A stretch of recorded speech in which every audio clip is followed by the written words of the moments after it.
Olá, bom dia a todas e a todos. Sejam bem-vindos a mais um webinar da Urban 95, da Rede Urban 95, esse nosso espaço mensal de encontro e de troca entre as cidades da rede, um momento onde a gente pode se olhar, né, olho no olho, onde a gente pode aprender com os especialistas e tirar dúvidas e aprofundar nos assuntos de interesse das cidades. Fiquem à vontade para se apresentar no bate-papo. Quem está chegando aqui pela primeira vez, né? Não sei se você já está com a gente há mais encontros ou está chegando hoje pela primeira vez, coloca aí para a gente também, dizendo que você está chegando hoje. E as outras pessoas também, se puderem colocar o nome, a secretaria que está representando e a cidade, vai ser muito bom para a gente ir se conhecendo mais. Sejam muito bem-vindos e um bom encontro para todo mundo. Passo agora, então, a palavra para a Cláudia. Obrigada, Isabela. Bom dia a todo mundo. Muito bom começar a ver as carinhas já conhecidas aqui entre nós. Eu acho que esse é um encontro muito especial. Eu estava esperando bastante o dia desse encontro chegar, né? Um encontro para a gente falar dos programas e serviços para a primeira infância em cada um dos municípios, né? Da jornada que uma criança, quando chega ao mundo, até um pouquinho antes de chegar do mundo, precisa e pode se beneficiar quando o município consegue oferecer. Por que eu acho esse encontro especial? A gente vem fazendo os últimos encontros, muitos deles, né, pautados em temas que são super importantes, e temas core da Rede Urban 95.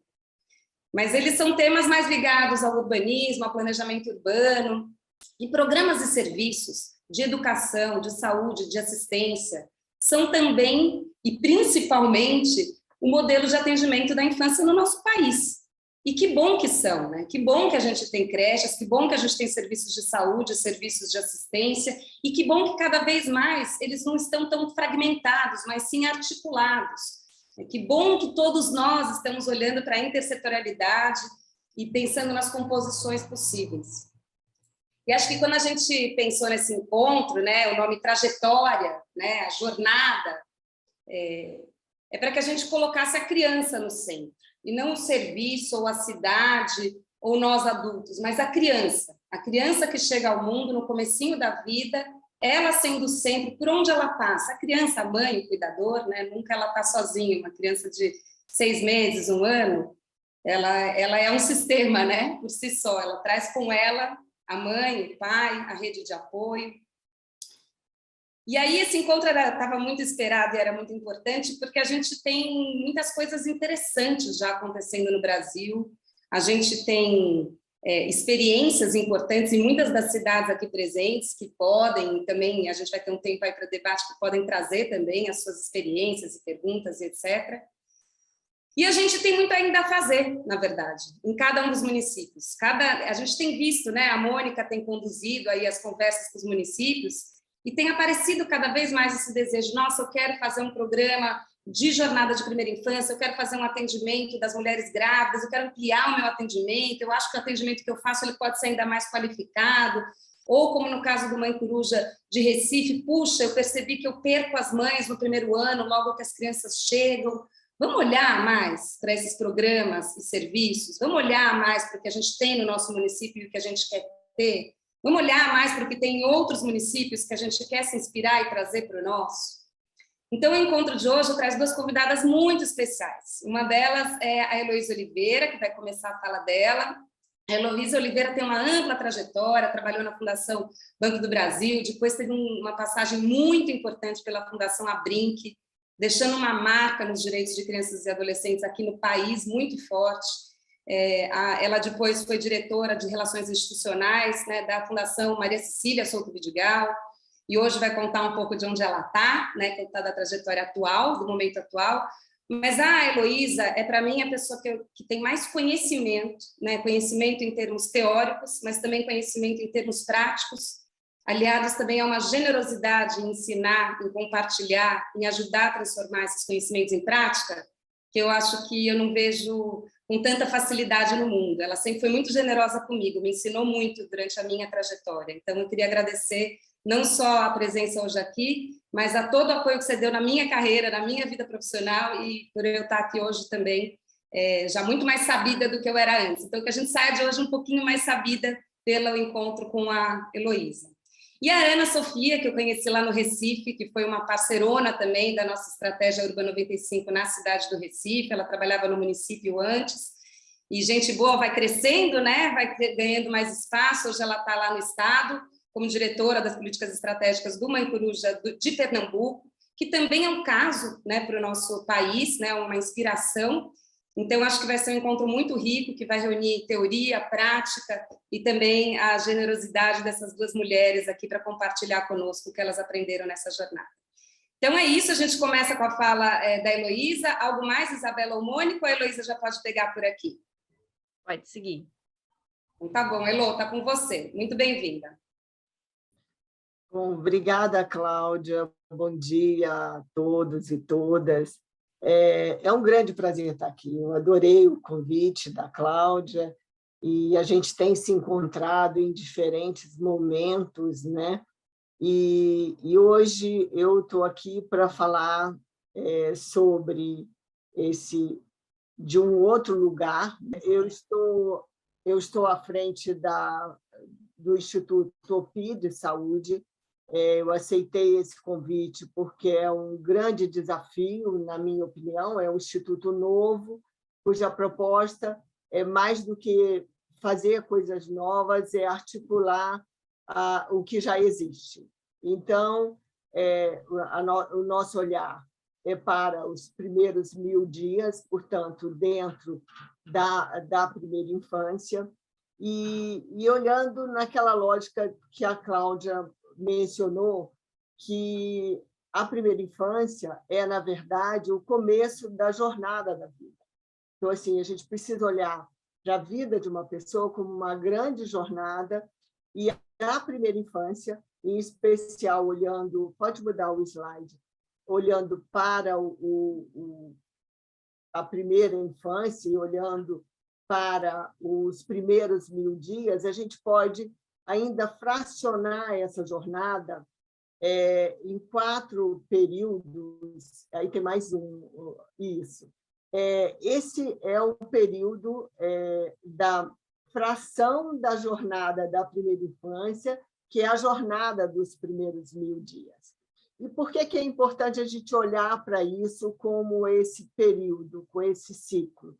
Porque isso está situado num tempo com dimensionamentos importantes.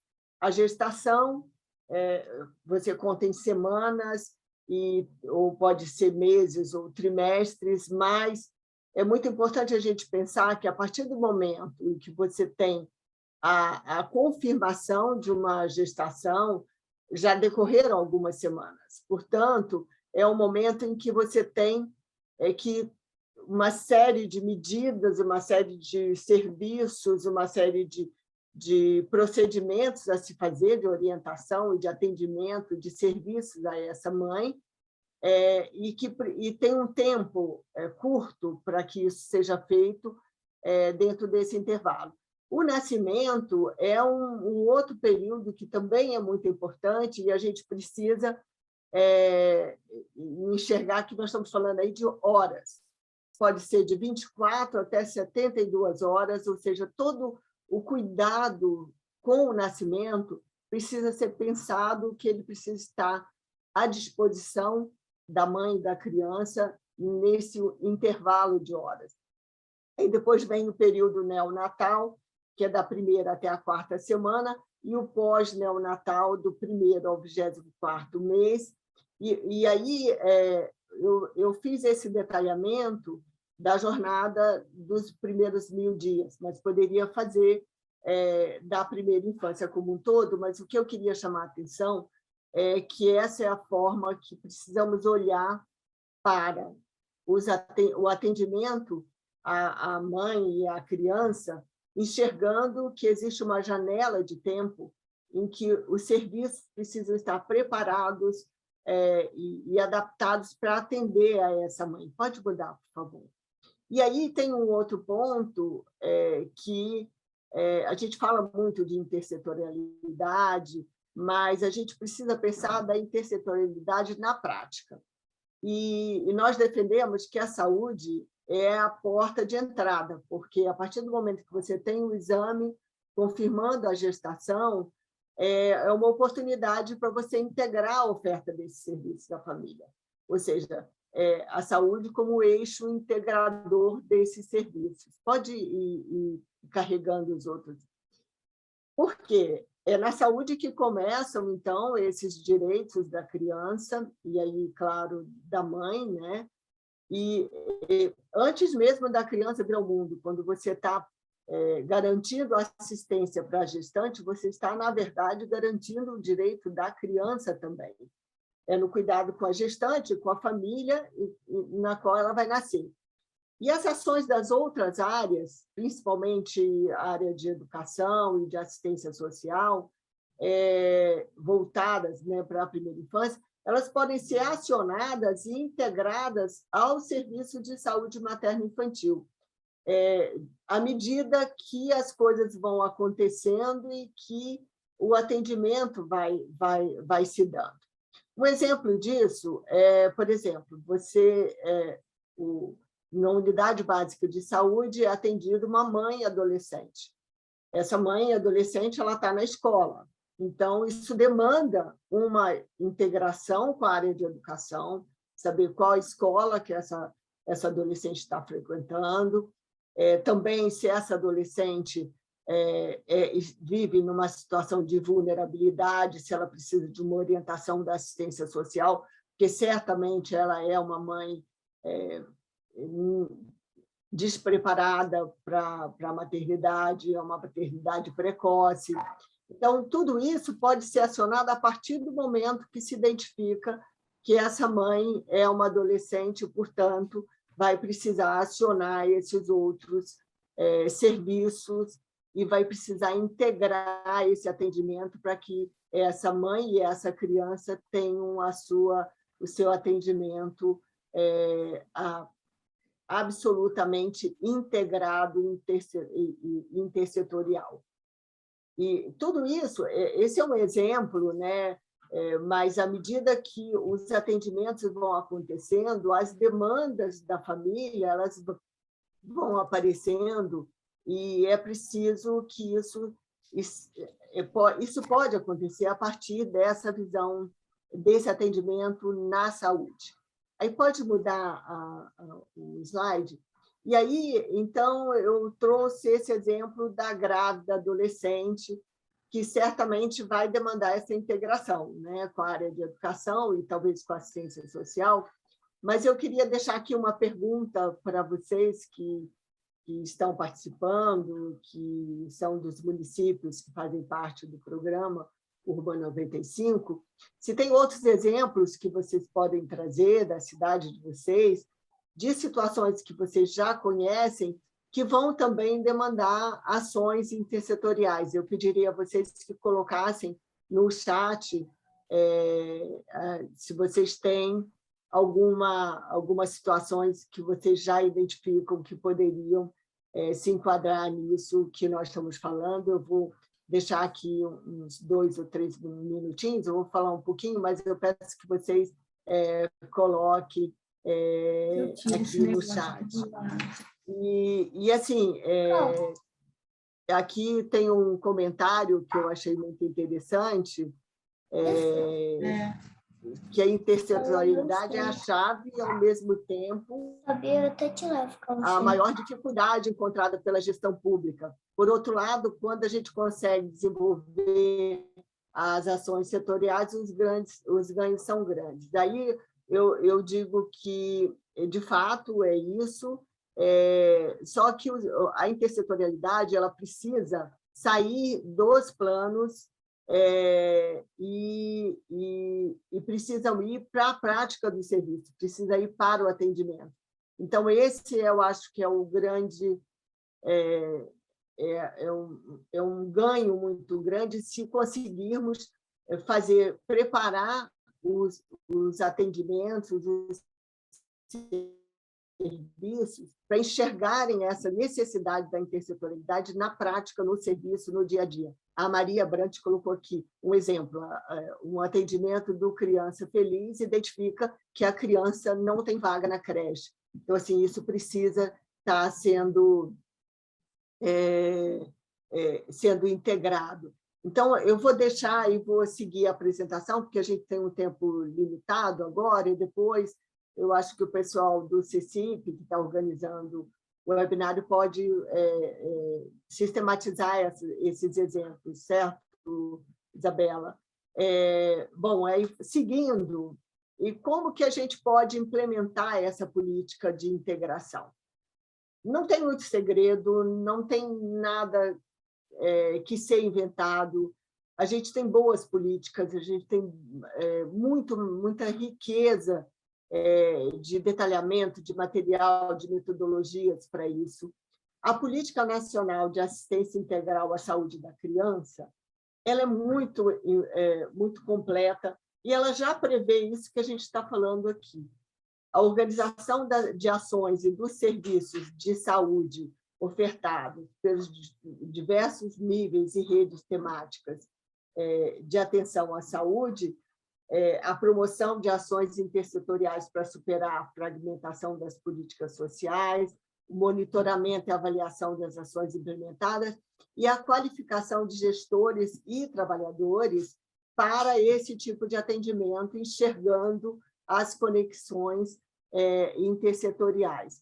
Então, assim, tudo isso está presente na política, que hoje é a política nacional e que deve ser implementada também nos municípios. Então, nós não estamos falando de criar nada novo, nós estamos falando de olhar para o que já existe e preparar os trabalhadores e os profissionais que fazem o atendimento da saúde para ser esse elo integrador com as demais políticas. Pode passar, por favor, Isabela. Como fazer acontecer isso, né? Eu costumo dizer, e essa é uma frase que eu uso há muito tempo, é no município que vivem as famílias e as políticas acontecem para todas as pessoas. Não é na União e não é nos estados, é nos municípios que as políticas, de fato, acontecem para todas as pessoas. Então, é preciso, e aqui eu não estou detalhando, é claro que tudo isso aqui é um olhar mais geral sobre uma coisa que precisa ser muito mais detalhada, muito mais esmiuçada. Um primeiro ponto é você conhecer, ter um mapeamento das famílias e das suas demandas, com uma atenção especial para as áreas de maior vulnerabilidade social. Eu conheço um pouco do Urban 95 e sei que tem ferramentas excelentes, tanto do Instituto de Cidades Sustentáveis, como tem também do Instituto de Tecnologia de Gestão ITGS, que geram alertas. E tem também um trabalho do Impulso Gov, que são ferramentas que ajudam a mapear isso. Por que é importante conhecer essas demandas? Para poder planejar o atendimento à gestante e aos recém-nascidos, organizando o fluxo dos serviços básicos para cada fase da jornada da criança, de forma que você tenha um referenciamento e as famílias saibam aonde se dirigir e que esses serviços estejam mais próximos das famílias e que você possa estabelecer sistemas de busca ativa, por exemplo. Já há um movimento, no movimento de primeira infância, liderado pela Rede Nacional da Primeira Infância, de realizar um planejamento, o Plano Municipal da Primeira Infância, e, a partir desse plano, a criação de comitês de políticas de primeira infância. Então, já há um movimento no sentido de organizar a gestão das políticas de primeira infância no município. A nossa proposta aqui é fazer a integração do atendimento nas pontas, né? E isso vai se somar e casar com essa proposta de plano municipal da primeira infância que nós defendemos. Então, assim, no primeiro momento, é preciso fazer um mapeamento das famílias, é preciso saber onde estão as famílias, como são essas famílias, e quais são as suas demandas, e isso com uma atenção muito especial nos municípios, às áreas de maior vulnerabilidade social. E aí comentei também que já tem algumas ferramentas que o próprio Programa Urban 95 utiliza nas cidades, ferramentas de mapeamento, de georreferenciamento, que ajudam nesse conhecimento da família. O objetivo é planejar esse atendimento para a gestante, para os recém-nascidos, organizando o fluxo de serviços básicos para cada fase da jornada da criança, fazendo essa ligação com as outras áreas para além da saúde. Eu proponho que a saúde seja o elo, mas que haja no atendimento essa organização do fluxo de todos os serviços básicos. E existe um programa, né, que é muito útil nesse momento, dada a cobertura que tem, que é a Estratégia Saúde da Família. Então, ele é um excelente instrumento. Pode passar, por favor. Aí eu deixo uma pergunta, e eu não vou fazer um intervalo, eu falei sobre a Estratégia Saúde da Família como instrumento de integração das políticas. Que outros programas e ações já existem nos municípios de vocês enxergam que podem ser instrumentos de integração dos serviços das diferentes áreas de atendimento às famílias. Aí vocês coloquem no chat também, por favor, que a gente, certamente, o CECIP depois vai sistematizar e passar para vocês. O que é que pode ser integral aqui em Sobral, a partir do Saúde da Família? Pode passar, por favor. Uma questão importante é a questão de públicos prioritários. O acesso a serviços públicos é direito de todos, mas os mais vulneráveis devem ser priorizados no atendimento. E a rede e os profissionais devem estar preparados para dar essa prioridade. Aí eu chamo a atenção para 3 grupos: pessoas com deficiência, pessoas que são vítimas, famílias, crianças que são vítimas de violência, e também com doenças crônicas. Esses são públicos, dentro do público prioritário dos mais vulneráveis, esses 3 grupos precisam ser olhados, porque eles vão ter que ser referenciados para um atendimento especial. Pode passar, por favor. E aí eu chamo a atenção para a importância da comunicação nesse processo. Para garantir esse atendimento adequado no tempo certo, a comunicação é fundamental. As mães, elas precisam das orientações sobre cada etapa, cuidados, exames e direitos, tanto da mãe quanto da criança. E o profissional da linha de frente, ele deve estar preparado para dar todas essas informações. E aí eu digo, bom, mas onde é que ele vai acessar essas informações? Essas informações, elas já estão disponíveis nos programas de governo, talvez a gente tenha que sistematizar, fazer folhetos, mas elas estão disponíveis nas cadernetas da gestante e nas cadernetas das crianças. Então, essas informações, elas podem ser utilizadas para reforço dessa comunicação. Isso é muito importante, porque a mãe, ao fazer a primeira consulta do pré-natal, ela precisa saber o que ela tem que fazer na segunda consulta, quais os exames que ela tem que fazer, para que ela passe a controlar o seu pré-natal, ela tenha essas informações. Então, assim, eu chamo a atenção para a importância desse componente da comunicação. Pode passar. Posso fazer um comentário, Heloísa?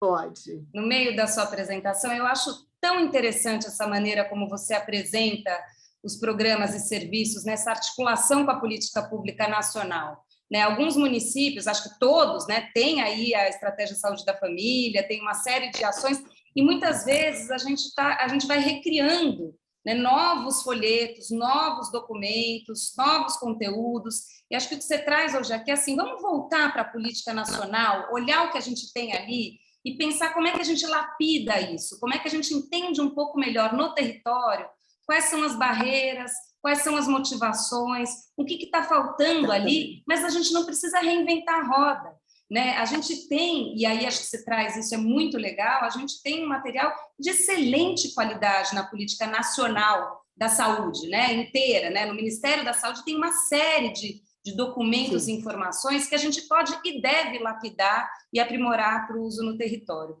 Muito bacana isso. Obrigada, desculpe. É isso mesmo, Cláudia. A minha proposta aqui é não criar nada novo, é olhar para o que já existe e a gente implementar o que já existe de uma forma, olhando para o território, para as necessidades do território, e fazer essa adaptação e preparar as pessoas para fazer isso. E pode passar, por favor. E aí eu termino, e eu tentei ficar no tempo, viu, meninas? É claro que a gente poderia falar muito mais tempo sobre isso, mas eu acho que aqui a gente tem pouco tempo, mas eu fico à disposição para o que for necessário. Tá? Agradeço muito o Cláudio, o Cecipe, pela oportunidade e fico à disposição de vocês. E eu fico muito feliz de ver como o Urbano 95 está crescendo e fazendo acontecer nas cidades. Eu que acompanhei desde o começo da chegada da Cláudia na Fundação Bernardo Banlier, eu fico muito feliz. E é muito bom estar aqui. Obrigada, viu? Obrigada, Heloísa. Cecília, se quiser parar de compartilhar a tela, ótimo, obrigada.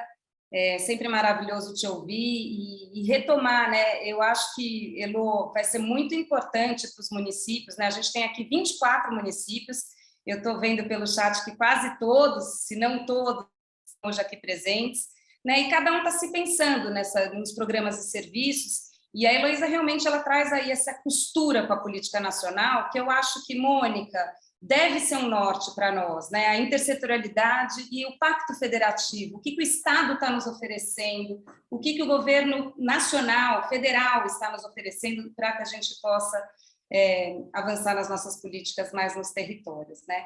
Bom, a gente vai então entrar um pouco agora na política estadual. A gente vai ouvir a experiência da Ana Sofia no estado de Pernambuco. Eu duvido que ela não fale também da municipal, porque ela é Recife também, eu sei. Mas eu queria trazer, antes de passar para a Ana Sofia, e contar que a gente trabalhou juntas, né, Sofia? A gente trabalhou juntos há algum tempo numa campanha de mudança de comportamento, muito focada, na realidade, nas barreiras e motivações que levavam as mães a saírem do programa Mãe Coruja na cidade de Recife. O secretário Jailson, de saúde à época, ele tinha uma preocupação grande, ele falou, por que será que das mães que participam do Mãe Coruja, no primeiro ano a gente perde 70% delas. E aí a Ana Sofia era diretora lá, e ela falou, vamos fazer uma pesquisa, vamos entender. E uma das barreiras, né, que a gente foi descobrindo, e depois fez uma série de respostas a isso, tinha a ver muito com o que a Heloísa trouxe agora, que era com a comunicação. Assim, as mães muitas vezes não sabiam o que elas poderiam esperar daquele programa, elas não sabiam onde ele estava acontecendo, então ele estava sendo ofertado, mas não tão bem comunicado e nem com muita clareza o que acontecia para cada faixa etária. Bom, mas quem sou eu para falar de Pernambuco e do Recife com a Ana Sofia aqui na sala? Então eu passo a palavra para ela. Ana, seja muito bem-vinda, a bola está com você. Bom dia a todas e a todos. Inicialmente, eu queria aqui agradecer diante de todos, né, e todas, a Cláudia Vidigal. Eu fiquei aqui fazendo um pouquinho um retrospecto na minha cabeça quando você estava fazendo a abertura e você falou muito em Heloísa, que era uma mulher de grande generosidade. E, assim, você é uma mulher de grande generosidade e foi de muito grande generosidade para mim. Então, aprendi muito com você. Sei que o trabalho que você fez em Recife Eu sou de Recife, sim, eu estou no estado de Pernambuco, mas a gente trabalha junto, colado, porque a gente acredita que tem que ser assim, dessa forma. Então, assim, tenho que agradecer muito o trabalho que você fez em Recife, em todo o contexto. Aqui já agradecer a presença, inclusive, que está aqui nos assistindo, a Luciana Lima, que é a secretária executiva de primeira infância do Recife, que foi um grande avanço que Recife trouxe, né, em trazer essa pauta tão importante, e com a secretaria executiva. Agradecer também a Cláudia Soares, que é a coordenadora do Mãe Coruja Recife, que é maravilhosa também, que a gente trabalha junto, coladinho. Então, assim, Cláudia, muito obrigada por tudo. Você é uma mulher inspiradora. Então, assim, me inspiro muito em você. Aqui, queria dizer o prazer à Heloísa, porque eu já conhecia muito a Heloísa, não pessoalmente, e agora eu vou dizer que eu conheço ela pelo menos virtualmente. Um prazer enorme de estar aqui nesse webinar com a senhora, assim, muito bom. Já lhe admiro muito, também é uma mulher que me inspira. Agradecer também a Mônica, a Rafaela e a Isabela, que fizeram contato, convite. Então, assim, estou muito feliz. E dizer, sim, que o Mãe Coruja Pernambucana está sempre disponível para a gente discutir, para a gente trocar ideia e trazer as experiências da gente. Porque da mesma forma que a gente quer mostrar aqui o que a gente faz, a gente também quer conhecer o trabalho de outras pessoas, porque é dessa forma que a gente agrega e a gente melhora cada vez mais o trabalho que a gente oferta. Concordo muito com o que a Heloísa disse, que o que acontece no município, no território, é o que faz a diferença. A gente, agora eu, nesse local de estado, a gente pode orientar, a gente pode coordenar, mas a gente tem que apoiar fortemente os municípios, porque são os municípios que estão com trabalho lá no território, e que é isso que faz a diferença para as pessoas. Vou compartilhar aqui a tela.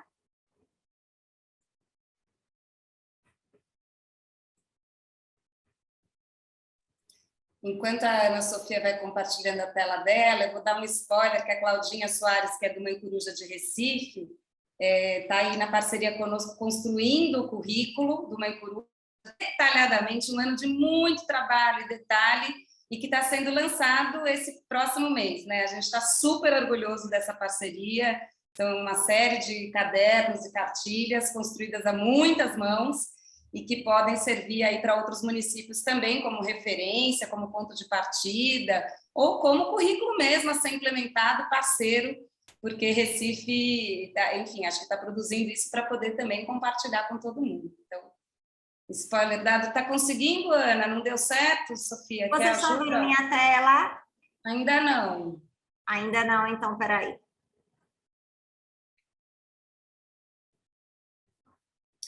E aí eu vi que o pessoal de Aracaju, a Lidiane, estava compartilhando também as experiências. Eu sei que cada cidade vai construindo uma política própria, né? Ou programas próprios e serviços próprios. Eu acho que tem mesmo a originalidade, a singularidade de cada uma das regiões. Mas é sempre uma composição com a política pública nacional, com a articulação estadual e com a entrega que o município pode fazer.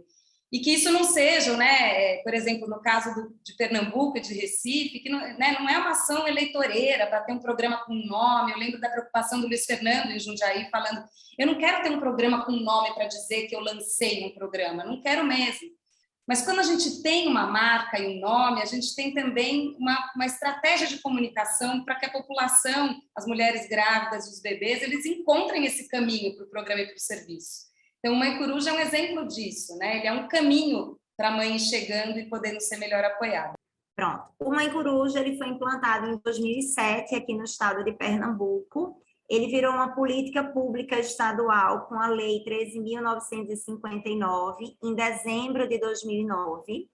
Atualmente, estamos presentes, estamos implantados em 105 municípios do estado de Pernambuco, sendo 103 com a gestão estadual do estado e 2 com gestão municipal, como eu já falei aqui, o nosso querido Recife e também o município de Pojuca, mas que trabalham de uma forma coordenada com a gente, do Mãe Coruja Pernambucana, e também estamos implantados no distrito de Fernando de Noronha.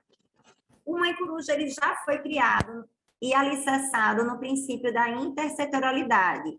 Isso já era a demanda lá desde 2007, e que ele tinha como os eixos principais saúde, educação, cultura e desenvolvimento social. É um programa que a gente tem muito orgulho dele aqui em Pernambuco, que já recebeu alguns prêmios, como, por exemplo, o prêmio da ONU, prêmio da OEA, prêmio da Fundação Bill Gates e Melinda Gates. Pode passar, por favor.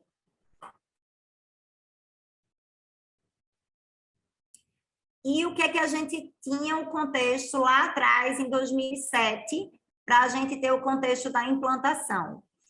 A gente tinha uma dificuldade no acesso à assistência ao pré-natal, essas mulheres não conseguiam chegar ao pré-natal. A gente tinha aqui em Pernambuco altas taxas de mortalidade infantil e alta razão de mortalidade materna, e ainda era destacado uma coisa, que além de ser alta o Estado, a taxa do Estado, a gente tinha uma diferença imensa diante das regiões. Por exemplo, regiões do sertão de Pernambuco tinham mortalidade materna e mortalidade infantil muito superiores à média do Estado. Então, a gente viu que tinha que chegar perto desses municípios e dessas regiões que precisavam de maior apoio. E lá atrás já foi visto a dificuldade para a articulação de políticas públicas de atenção às mulheres e também na primeira infância. Pode passar o próximo, por favor.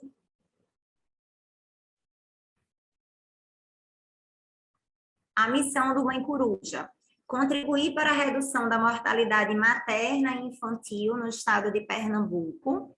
Lembrando que quando a gente fala em mortalidade materna e infantil, vincula muito a indicadores de saúde. Mas quando a gente vai estudar as razões da mortalidade materna e infantil, ela está intimamente ligada a fatores socioeconômicos. Então, a gente tem que agregar, a gente tem que ter uma ação intersetorial para a gente conseguir apoiar, para a gente conseguir contribuir para reduzir essas mortalidades. E através da indução de políticas públicas de ação integral à gestante e à criança na primeira infância, visando o empoderamento da mulher e o fortalecimento dos vínculos afetivos, familiares e comunitários na perspectiva do desenvolvimento humano. Lembrando que muitas políticas públicas elas já existem no território, que é o que Heloísa e o que Cláudia trazem. A gente não precisa inventar a roda. Muitas vezes o necessário é a gente articular essas políticas públicas que já existem no território e que elas consigam chegar de maneira conjunta para aquela mulher, para aquela criança e para aquela família. Porque o que é que a gente vê na prática quando a gente vai para o território? Às vezes, uma política pública, ela consegue tocar uma família, uma mulher, uma criança, outra consegue outra, mas a gente não consegue na sua totalidade. E é isso que o Coruja faz, é a articulação dessas políticas públicas para que isso chegue na sua totalidade e principalmente voltada para as nossas gestantes e crianças de maior vulnerabilidade social. Por favor, pode passar.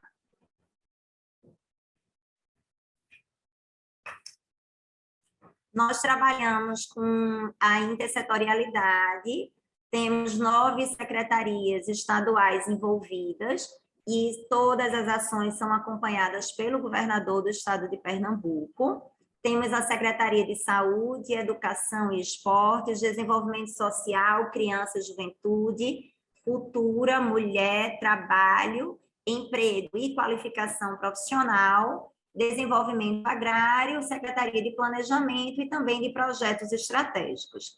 Lembrando que esse desenho que a gente tem no estado, a gente quer que ele seja incorporado pelo município e que no município também as secretarias elas trabalhem junto, de uma forma coordenada e podendo ofertar tudo que é possível de política pública para aquelas gestantes e crianças. Então, a gente articula o trabalho intersetorial nos municípios, nosso grande parceiro, a atenção básica, atenção primária à saúde, como também Heloísa traz, a estratégia de saúde da família tão importante. No caso da gente no Mãe Coruja, é normalmente a nossa porta de entrada, é por aqui, pela atenção básica, que elas são encaminhadas ao programa. A gente também tem um trabalho intersetorial com vigilância epidemiológica, com a rede materno-infantil, com as políticas para pessoas com deficiências, e sim um público que a gente tem que ter um olhar diferente.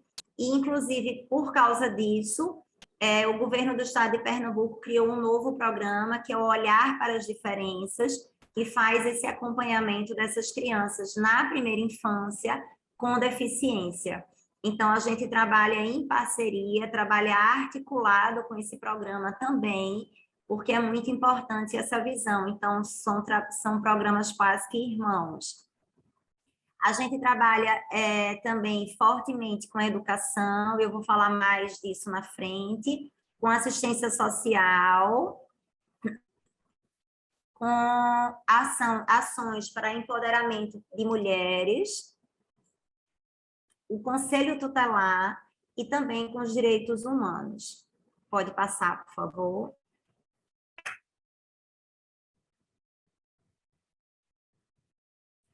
Aqui é um panorama atual dos municípios, aqui é o mapa do estado de Pernambuco, onde a gente tem os municípios que têm o programa implantado atualmente. Hoje em dia estamos com 105 municípios, estamos num processo de ampliação do programa. Até este ano a gente vai ampliar para mais 45 municípios do estado de Pernambuco, o que vai totalizar 150 municípios com o programa implantado. E nesse momento da implantação, da ampliação, a gente achou muito importante que a gente também tivesse um indicador de vulnerabilidade social.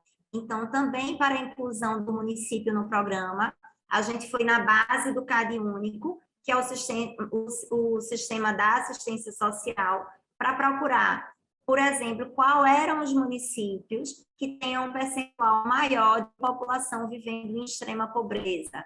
Qual é, por exemplo, o município que tem a maior quantidade de crianças vivendo em extrema pobreza. Então, fizemos esse cruzamento com o sistema do CAD único e a gente também elencou a vulnerabilidade social de cada município para a implantação dos novos. Com essa nova implantação, vamos conseguir fechar, a partir daqui do laranja, que é a regional de Arco Verde, até aqui os verdes, que são as regionais de Petrolina e Auricuri, isso é o sertão de Pernambuco. Então, com essa nova ampliação, vamos conseguir implantar o programa em todo o sertão de Pernambuco. Também na Mata Sul, já temos aqui na regional de Garanhuns também todo implantado. Então, vai ser um grande avanço, porque vamos conseguir chegar a mais 45 municípios. Próximo, por favor. Aqui são um panorama do que já foi feito, do que já foi acompanhado. Nós temos quase 205 mil mulheres cadastradas e acompanhadas pelo programa, e aqui eu trago desde 2008 até agora, 2022. Temos mais de 252 mil gestações acompanhadas. Esse número de gestações é superior ao número de mulheres, porque uma mesma mulher ela pode ser acompanhada em uma ou mais gestações pelo programa. E temos mais de 187 mil crianças que foram cadastradas e acompanhadas pelo programa. Pode passar, por favor.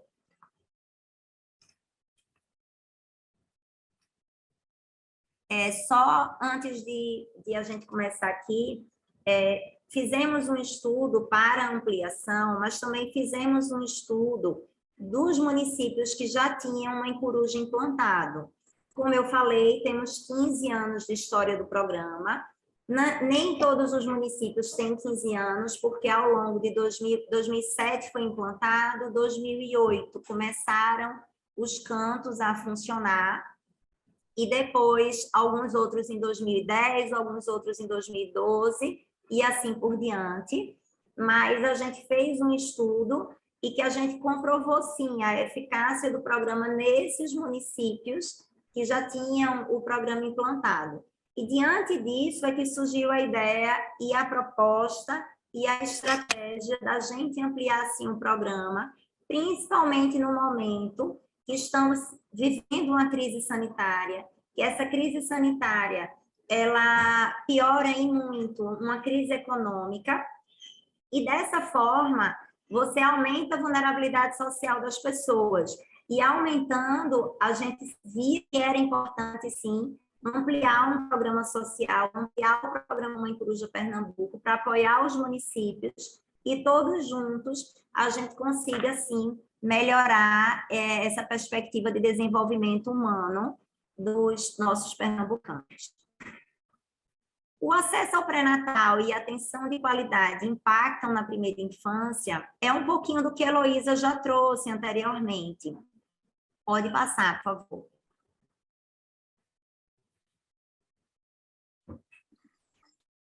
Ana Sofia, tem uma pergunta aqui no chat, perguntando sobre a definição dos ninhos e dos cantos. Eu imagino que o público esteja bem curioso para conhecer um pouco mais da metodologia, das experiências do programa. Nem todo mundo conhece, eu acredito, como que ele acontece na prática. Eu explico. Para o Estado, a gente chama de canto Mãe Coruja. Quando os municípios têm uma gestão municipal, como, por exemplo, Recife e Ipojuca, eles podem ter outra nomenclatura. E Recife usa Espaço Mãe Coruja e o município de Ipojuca usa Ninho Mãe Coruja. Lembrando que é uma nomenclatura de acolhimento sempre, que a gente quer trazer esse acolhimento que a gente traz no programa também no nome, mas que a gente tem uma mesma coordenação e que a maioria das diretrizes são as mesmas, apesar da mudança do nome. Acho que eu esclareci, não foi? Os primeiros 1000 dias do ciclo de vida são fundamentais para que a criança possa atingir seu máximo de crescimento e desenvolvimento. Os primeiros 1000 dias incluem as 40 semanas de gestação, a gravidez, somada aos 2 primeiros anos de vida. Por isso que um programa de primeira infância é tão importante a gente focar, principalmente, focar também na gestação, porque aqui já começa os primeiros 1000 dias da criança.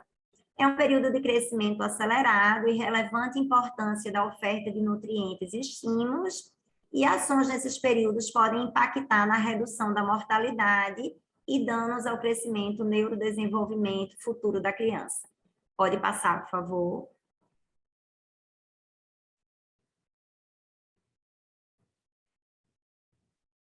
Então, quais são as ações que o programa faz efetivamente no território? Ele faz a articulação da rede para garantia de direitos, ele faz o acompanhamento de gestantes e crianças e o estímulo do desenvolvimento infantil, lembrando que esse acompanhamento ele é em parceria com a atenção básica, a gente trabalha coladinha com a atenção primária à saúde e também com a educação, que a gente tem que estar trabalhando em parceria. A gente faz a busca ativa da gestante e da criança de alto risco, porque a gente acha importante, sim, ir na casa, fazer a visita domiciliar, que é a busca ativa, tanto da gestante quanto da criança de risco. E esse risco tanto pode ser risco de saúde, como risco por vulnerabilidade social. Nessa busca ativa, o programa sempre procura incorporar vários outros atores, como, por exemplo, profissionais da estratégia de saúde da família, assistentes sociais do CRAS, conselheiros tutelares, se for o caso necessário, também os nossos grandes parceiros do Criança Feliz, porque trabalhamos muito em parceria, sim, com o programa Criança Feliz. Ações de segurança alimentar e nutricional, os círculos de educação e cultura, que são ações voltadas à educação, onde são ofertados, e aqui aí eu trago muito o exemplo que a Heloísa traz daquela adolescente grávida, e a gente tenta sempre resgatar também que essa adolescente, por exemplo, se ela abandonou o estudo, o ensino regular, por causa, por exemplo, da gestação, que ela retome isso e sempre apoiar ela para que ela continue. A gente tenta resgatar também outras mães que não são mais adolescentes, mas que também deixaram o ensino regular, para que elas voltem para o ensino, seja para a educação de crianças e de jovens e adultos, mas que a gente resgate. E esse círculo, além dessa função, ele tem uma função básica da gente discutir direitos, deveres, cuidados, leis, porque ele é feito em 4 módulos na metodologia de Paulo Freire. Então, ele é feito falando sobre mulher, sobre criança, sobre família, nas suas diferentes formações existentes, e também no território, na sensação de pertencimento do seu território. Temos várias ações culturais, como, por exemplo, os círculos, o Brincando na Minha Cidade, que é um momento que a gente leva cultura para uma praça pública, por exemplo, com ações de teatro, de circo, de pintura, de apresentações das bandas locais do município. Então, é um grande evento que a gente suspendeu um pouco, assim, nesse momento, por causa da pandemia, mas melhorando os nossos níveis, índices epidemiológicos, a gente quer voltar, sim, a levar o Brincando na Minha Cidade para as cidades. Temos também o Cultura no Canto, que algumas ações, por exemplo, é a contação de histórias para crianças dentro dos cantos Mãe Coruja.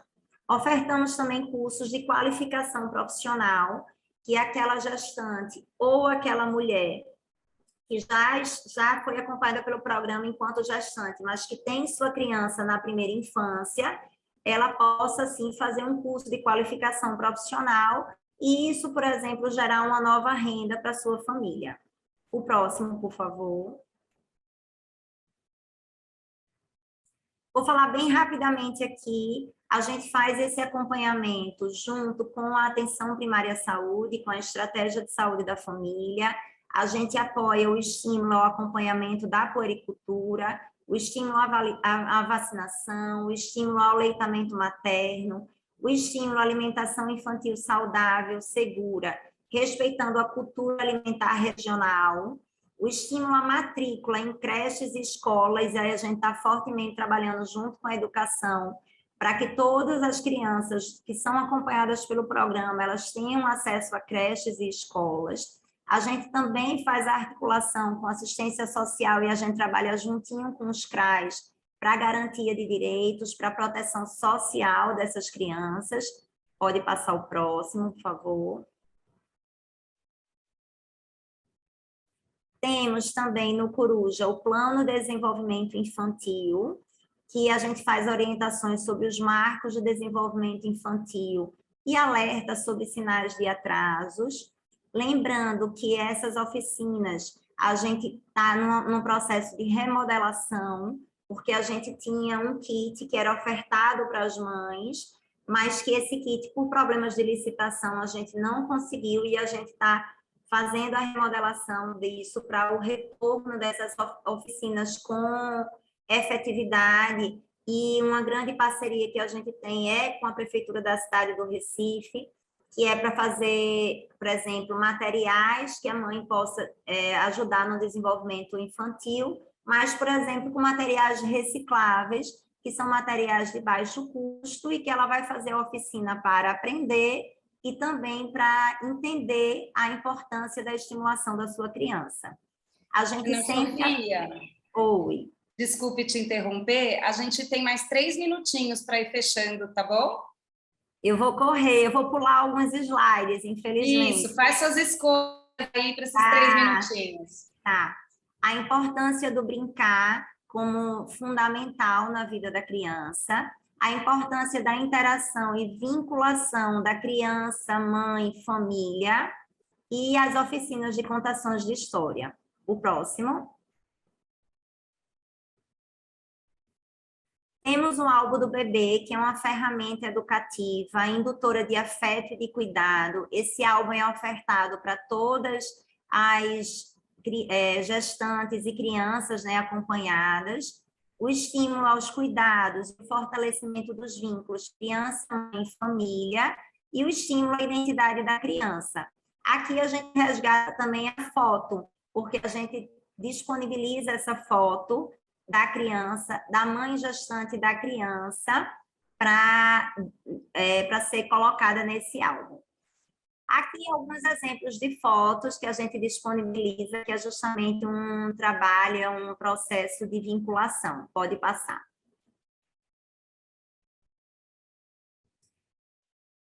Como eu sabia que eu tinha pouco tempo, eu já adiantei, eu já falei da busca ativa, da visita domiciliar, pode passar. Já falei dos círculos de educação e cultura também, pode passar. Já falei do Brincando na Minha Cidade, que é uma ação cultural. E aqui eu queria trazer um vídeo, que é um vídeo de 1 minuto, é um vídeo caseiro. Foi uma técnica do programa Mãe Coruja, que numa das suas visitas domiciliares a uma família de vulnerabilidade social, ela achou tão importante a fala daquela puérpera, porque era uma mulher que tinha tido neném, que ela achou importante gravar. E aí, lógico que pedimos autorização dela, dessa senhora, dona Cícera, para passar aqui. E aí eu queria que vocês escutassem o vídeo, para depois eu falar rapidamente um pouquinho sobre esse exemplo prático que a gente trouxe. O Mãe Coruja, o que é que ele representa agora na sua vida? Apresenta tudo na minha vida. Tudo. Tudo de bom apresenta assim. Quando eu tenho alguma coisa. Todo mundo, eu falo para todo mundo, já hoje mesmo eu falei com a mulher ali. Pensa, elas são uma mãe para mim. Nunca fui apoiada tanto como minha mãe. Minha mãe nunca me deu o carinho que elas me dão. Porque minha mãe nunca me deu carinho. Eu não sei nem o que é carinho de uma mãe. E elas me deram um carinho muito grande. E desse carinho que elas me deram, eu estou passando para os meus filhos. Eu não tinha carinho para dar meus filhos. Porque eu sou muito revoltada do que minha mãe fazia comigo. Aí eu queria fazer com meus filhos também. Mas por causa de vocês aqui, eu vi que vocês dão muito carinho, muitas pessoas. Aí eu decidi dar carinho a meus filhos também. Aí eu sei o que é uma mãe agora, depois de vocês. Eu não sabia não. Eu só sabia ter e judiar. Agora comigo era. Eu batia muito nos meus filhos, batia. Eu tenho 2 que eles não gostam de mim. Porque eu judiava muito. Porque eu não tenho carinho de mim. Eu dizia, eu quero ser mãe. Mas se ela bater e dizer, eu não sou mãe de vocês, vou embora, eu posso sair dentro de casa. Mas depois de vocês aqui, eu sei o que é uma mãe. Já ontem minha mulher, mas se mudar, eu mudei mandar Mãe Coruja. Porque eu vi o que é uma mãe depois delas. Mas eu não sabia o que era uma mãe, não. Nesse vídeo, a gente mostra um pouquinho do nosso trabalho diário, que é justamente a gente trabalhar com essas mulheres. E Dona Cícera fala muito da afetividade. Ela não tinha uma afetividade, ela passava para os filhos dela mais velhos toda a violência que ela sofreu enquanto criança, enquanto vida familiar pregressa. Então, a partir do programa, ela começou a entender o que é vinculação familiar, o que é amor, o que é ser uma mãe. Então, a gente acha assim, que ilustra muito o nosso trabalho. É só um exemplo de muitos que a gente tem, mas que a gente fica muito feliz da gente ter conseguido mudar a história dessa família. E Dona Cícera hoje é uma mulher diferente, inclusive para o marido, para a comunidade onde ela vive. É uma mulher mais amorosa. Então, eu queria trazer esse exemplo de amor, que a gente, e de quebra de círculo de violência, né, desse ciclo de violência tão importante para o nosso momento atual. Obrigada. Obrigada, Ana Sofia. Agora a gente entendeu porque você estava insistindo no vídeo, realmente. Ele traduz uma ideia, né, que a gente até fala, às vezes, os serviços, eles são as famílias das famílias, né, as famílias poderem se sentir acompanhadas nessa jornada, essa jornada que tem tantos desafios, que tem tantas né, tantos percalços e que também é tão bonita de se viver e de se acompanhar também. Então, muito obrigada. A gente tem um tempinho agora, 5 minutinhos realmente para, se alguém tiver alguma pergunta, algum comentário. Teve uma aqui no chat sobre a pesquisa, né, que você citou, que foi feita para a ampliação do programa, e se vocês têm alguma publicação do Mãe Coruja para compartilhar. E aí depois a gente vê se surge mais alguma agora. Se você puder já antecipar essa. A pergunta foi em cima do estudo que a gente fez do programa. A gente não publicou ainda, porque a gente está num momento bem acelerado. A gente teve esse momento de estudo do programa, de fazer o estudo para ver qual foi o resultado obtido nesses, no caso, 14 anos, porque foi no ano passado, e para ampliação, e fez um novo estudo para ampliação do programa, onde, como eu falei, a gente incluiu outros critérios, como, por exemplo, o critério de vulnerabilidade social. A gente ainda não publicou, mas a ideia é, sim, publicar, e a gente vai divulgar quando for publicado. Perfeito. Obrigada, Ana Sofia. Alguém tem mais alguma pergunta? Senão eu tenho uma aqui, mas caso alguém queira trazer. Acho que o Carlos, lá de Cascavel, gostaria de saber a respeito da atuação da psicologia no programa. De que, perdão? Mãe Coruja. Da psicologia, do setor de psicologia. A gente não tem um trabalho específico de psicologia. A gente interage dentro do município para articulação de que, quando é necessário, sim, o acompanhamento psicológico, isso seja ofertado pelo município. Agora, dentro dos nossos técnicos Mãe Coruja, uma das profissões que a gente acha muito importante é do psicólogo. A gente tem um psicólogo, a gente tem assistente, tem técnicos que são assistentes sociais, tem técnicos que são enfermeiros. Enfim, a gente tem uma equipe multiprofissional, mas o papel do Mãe Coruja é a articulação dos equipamentos, sejam de saúde, educação ou assistência social, que existam dentro do município, para que possam chegar, sim, nessas mulheres, nessas crianças, nessas famílias que precisam. Tá bom, acho que a Cláudia está pedindo a palavra aí. Eu queria fazer uma pergunta para a Heloísa. Heloísa, eu sei que muitos municípios aqui, essa é difícil, hein, Elo? Muitos municípios aqui estão aí estudando caminhos para a implementação dos seus programas originais, próprios, né, do município. E eles têm ali, né, eles têm o Criança Feliz, ele tem os programas nacionais. Eu sei que muitos estão estudando como é que eles fazem essa costura, e por isso a gente chamou de jornada, de trajetória, né? Como é que é a costura do que já existe. Então, assim, eu queria que você falasse um pouquinho disso. Qual é a sua dica para os municípios, né, que estão aí estudando os caminhos para a implementação dos seus programas de primeira infância, das suas jornadas de primeira infância? Que dicas você dá para quem está começando esse processo? Bom, primeiro, eu não tenho nada contra ter programas próprios do município. O que é importante é que eles dialoguem com os programas nacionais que tratam das políticas, porque assim eles se beneficiam do que tem já definido nas políticas nacionais.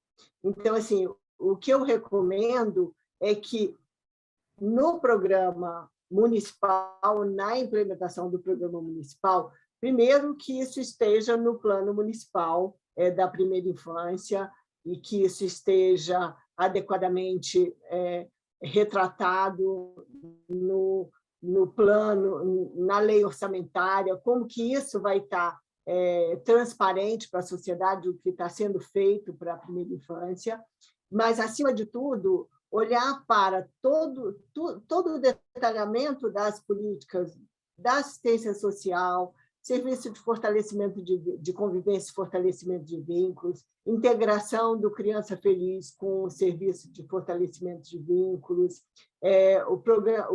a política nacional da assistência integral à criança, as cadernetas. As cadernetas são de uma riqueza de orientação que é impressionante. Dali, você tira todo o material para você treinar o seu pessoal. Então, assim, o que eu sugiro é não reinventar a roda, mas se valer de tudo que já está definido nas políticas.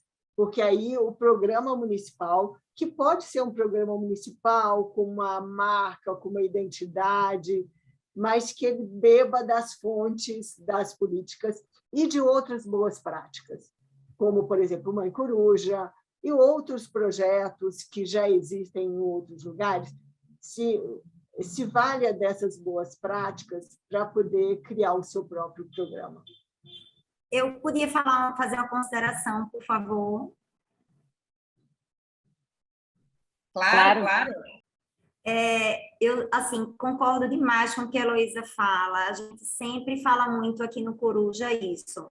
Não precisa inventar a roda. Vamos usar várias políticas públicas já estabelecidas e que precisam ser o quê? Articuladas. Agora, falando da parte prática, de quem vive isso na realidade, não é fácil. Não é fácil a gente articular. Mas é importante a gente sempre persistir e a gente resistir. Porque quando a gente persiste, a gente consegue. A gente consegue, sim, essa articulação e a gente vê o quanto que essa articulação é o que beneficia aquelas crianças, aquelas mulheres, no nosso caso, do Coruja, para desenvolvimento humano, para que elas saiam dessa situação de vulnerabilidade social. Então, não tem outro caminho. É importante articular. É difícil, porque a gente não pode aqui chegar a dizer que tudo são flores. Mas, quando a gente tem vontade política, quando a gente tem resistência e persistência, a gente consegue, sim. Perfeito, Ana Sofia, obrigada. Eu estava aqui batendo uma bola com a Mônica no chat, né, para as nossas considerações finais, e ela trouxe a importância... Quer falar um pouquinho, um minutinho, antes de eu falar das finalmente? Pode ser. Não, é porque como eu acompanho alguns municípios aí da rede e estão em momentos muito diferentes, né, nesse processo de se pensar e de se integrar os serviços da primeira infância, assim como tem características, inclusive portes muito diferentes. Então, mas eu acredito que a Heloísa nos trouxe um norte muito importante, né, da gente pensar no que já existe, no que já é política, no que a gente já tem aí de ferramentas e de instrumentos, e isso é válido para diversos contextos. Então, e aí queria agradecer em nome aí do CECIP e da Urban, já antecipando a presença de vocês, muito inspiradora, como alguém colocou aí no chat, foi cirúrgico. Acredito que para os municípios que estão aí engajados nesse processo. Então, vou passar para a Cláudia agora. E acho que a gente foi vendo ali pelo chat, né, essa história do engajamento e o que a Heloísa trouxe, da importância disso constar nos planos municipais de primeira infância, e é mesmo, né? Acho que esse processo vem acontecendo. A Aracaju estava dizendo, não Lidiane, mas a Jaqueline, que está com o computador da Lidiane, estava dizendo que Aracaju está construindo o seu plano municipal, e esse último mês foi um mês de muitas conquistas, principalmente para as cidades da segunda leva, né? Tem um tempo para o plano municipal ser aprovado, cada cidade tem o seu tempo, e é importante que a gente possa respeitar a participação da sociedade civil, a participação das crianças, a participação dos secretários, ativa, muito comprometida também, para que o plano seja um plano de verdade, não um plano de gaveta, né? Então, parabéns, Aracaju, pelo processo, parabéns, Pelotas, pelo processo, parabéns, Caruaru, pelo processo, parabéns, Fortaleza, né, que acabou de aprovar o segundo plano, parabéns, Sobral, que acabou de aprovar também o seu plano municipal de primeira infância. Então, assim, são muitas, não vou falar de todas as cidades, mas, gente, teve algumas cidades que estão aí há 2 anos trabalhando nesse plano, né? E a gente tem que saber que é a persistência que a Ana Sofia falava. Às vezes é mais rápido. São Paulo teve um processo, por exemplo, pela liderança do prefeito Bruno Covas e a coordenação do Alexis Vargas, com muito suporte também da Fundação Maria Cecília Souto Vidigal, foi rápido. Em 10 meses tinha um plano participativo com audiências públicas, outros às vezes não são tantos, mas o que a gente não quer é um plano rapidinho que não seja um plano de verdade. Então, parabéns pelos processos que cada cidade está aí se refletindo, pensando, Benevides, olhando os seus diagnósticos, olhando os seus desafios, os seus dados, para construir respostas. né? Os programas e serviços, eles são respostas a esse diagnóstico que todos nós estamos fazendo e olhando para a sociedade, para as nossas feridas, para as nossas dificuldades, mas também para a potência e para as possibilidades que a gente tem. Eu queria só não terminar o encontro de hoje sem dizer que a gente vai ter no mês que vem, né, em maio, um encontro da Rede Urba 95, é um encontro em que 2 representantes de cada cidade poderão estar conosco, um representante dos parceiros. A gente queria só dizer que o nosso desejo era ter 300, 400 pessoas nesse encontro, mas a gente tem um momento que tem restrições ainda e que a gente precisa ser cuidadoso, não dá para planejar um evento para 400 pessoas, e a gente ainda foi muito audacioso de planejar esse encontro na cidade de Boa Vista, porque tem um programa e serviço muito incrível para a primeira infância, também para apresentar e numa realidade muito diversa, né? Representando o valor que a gente dá a essa diversidade de infâncias brasileiras. Então, acho que vai ser um momento muito rico, que cada cidade vai estar representada, e eu queria só, todos nós aqui, os parceiros da Rede Urba, todos nós gostaríamos que a gente estivesse com todo mundo lá.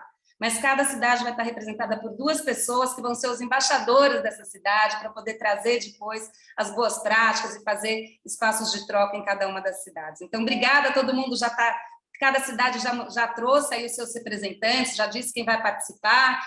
A gente está tentando aí batalhar por mais 1 ou 2 ou 3 vagas para algumas cidades que pediram muito para estar com mais um participante.